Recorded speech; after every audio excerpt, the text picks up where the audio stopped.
In today's lesson, we're going to find missing angle measures. This is lesson 5.1, part D. The standard is 8G5. The objective is to identify relationships of angles formed by two parallel lines cut by a transversal. The essential question is, how can algebraic concepts be applied to geometry? Example number 1. A furniture designer built the bookcase shown. Line A is parallel to line B. If the measure of angle 2 equals 105 degrees, find the measure of angle 6 and the measure of angle 3. Justify your answer. I know that angle 2 is 105 degrees. And the reason why is because it's information that was given to me. Now I need to find the measure of angle 6. So I notice that angle 6 and angle 2 form a straight line, so they are supplementary angles, and that means they add up to 180 degrees. So what I'm going to do is take 180 degrees, and I'm going to subtract 105 degrees. When I subtract, my answer becomes 75 degrees. So the measure of angle 6 is 75 degrees, and the reason why is because these angles are supplementary. Now that we know the measure of angle 6, which is 75 degrees, they want us to find the measure of angle 3. I notice that angle 6 and angle 3 are alternate interior angles. That means they are congruent. So angle 3 is also 75 degrees.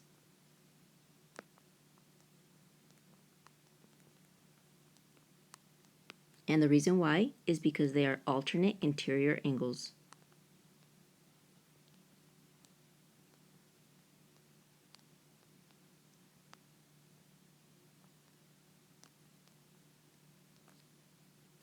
Find the measure of angle 4.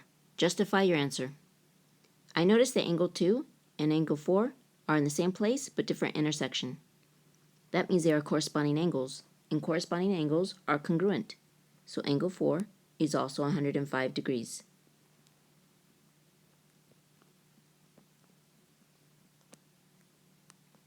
And the reason why is because it's corresponding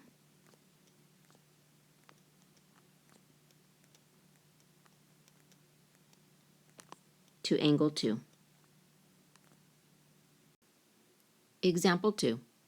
In the figure, line M is parallel to line N, and line Q is perpendicular to line P. The measure of angle 1 is 40 degrees. What is the measure of angle 7? I know that the measure of angle 1 is 40 degrees because that was information they gave me.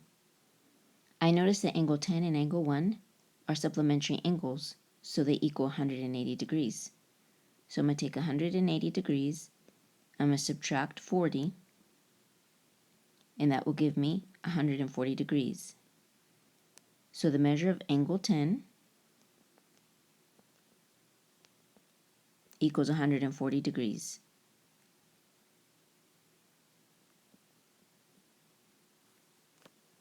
Now I also notice that angle 10 is a corresponding angle to angles 7 and 8 together.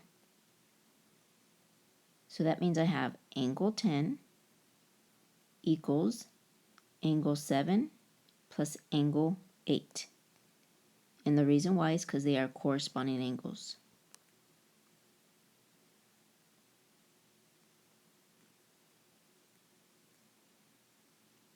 So what I'm going to do is take the measure of angle 10, which is 140 degrees.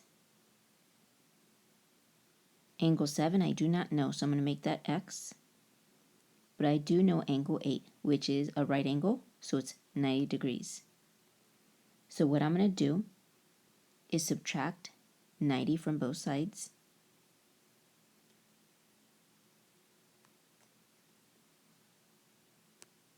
This side will cancel out. X will equal 50. So that means that the measure of angle 7 equals 50 degrees. Example 3. In the figure, line A is parallel to line B, and the measure of angle 2 is 135 degrees. Find each given angle measure, justify your answer. So I know the measure of angle 2, and that's 135 degrees. And the reason why I know that is because it was the information that was given to me. Now they want me to find the measure of angle 7, and I notice that angle 2 and angle 7 are alternate interior angles, and that means they are congruent. So angle 7 is also 135 degrees.